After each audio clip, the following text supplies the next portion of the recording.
ఇది సన్నజాజి మొక్క అంటారు, దీన్ని చమేలి అని కూడా అంటారు. ఈ మొక్కని ఇటు గేట్ పైకి ఎక్కించడానికి సో సపోర్ట్ కడుతున్నా. ఇలా గేట్ దగ్గర నుంచి ఒక తాడు తీసుకొచ్చిన, ఈ తాడును ఇక్కడ కొమ్మకి కడుతున్నా, తీగకి. సో ఇలా కట్టితే ఇది పైకి వెళ్ళిపోతుంది. హలో ఫ్రెండ్స్, ఇది ఎండిన వరిగడ్డి. ఇక్కడ ఒక దగ్గర సిమెంట్ వేస్తే తడి ఉండడం కోసం దాని పైన వేసి కొన్ని రోజులు వాటర్ కొట్టినాం. ఇప్పుడు ఇది కంపోస్ట్ లాగా యూజ్ అవుతుంది అనేసి ఈ మొక్క ఇక్కడ వేస్తున్నాం. సో ఇక్కడ మొదలకి ఇటు మొదలకి తాకకుండా కొంచెం దూరంలో ఇలా పెట్టేస్తే మనం రోజు వాటర్ పోస్తాం కాబట్టి ఇది కంపోస్ట్ అయిపోతుంది. సో ఇట్లా అన్ని మొక్కలకి కొంచెం కొంచెం వేసిన ఎండు ఆకులు కానీ ఇట్లా ఎండు గడ్డి కానీ ఏదైనా మనం వేసుకోవచ్చు, మొక్కలకి మంచి కంపోస్ట్ అవుతుంది. ఇక్కడ వేసిన ప్రతి మొక్కకి ఇలానే వేసిన. సో చూడండి అన్ని మొక్కలకి వేసిన. ఫ్రెండ్స్, ఇక్కడ 2 కాకరకాయలు వచ్చినాయి. ఇది ఈ కాకరకాయ, ఇక్కడ 2 కలర్స్.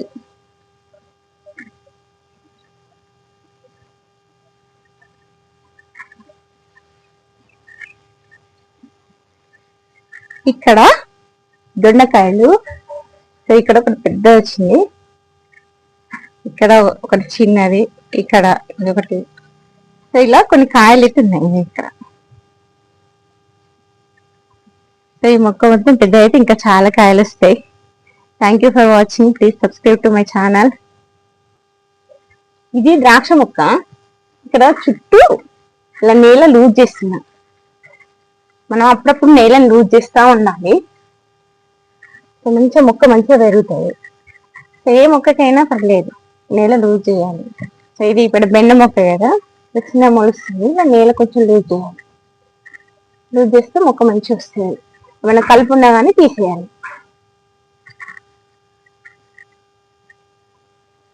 నేల మొత్తం లూజ్ చేస్తున్నాం.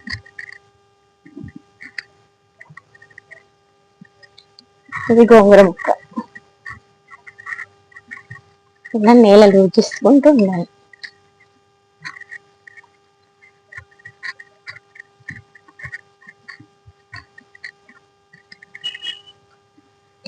ఇక్కడ చోర మొక్కలు ఉన్నాయి.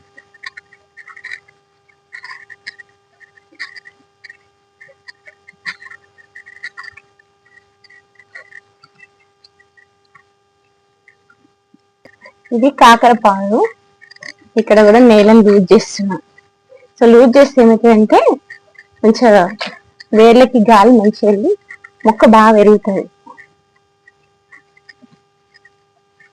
నేలలో ఉన్న సారం కూడా వేర్లు మంచిగా తీసుకుంటాయి.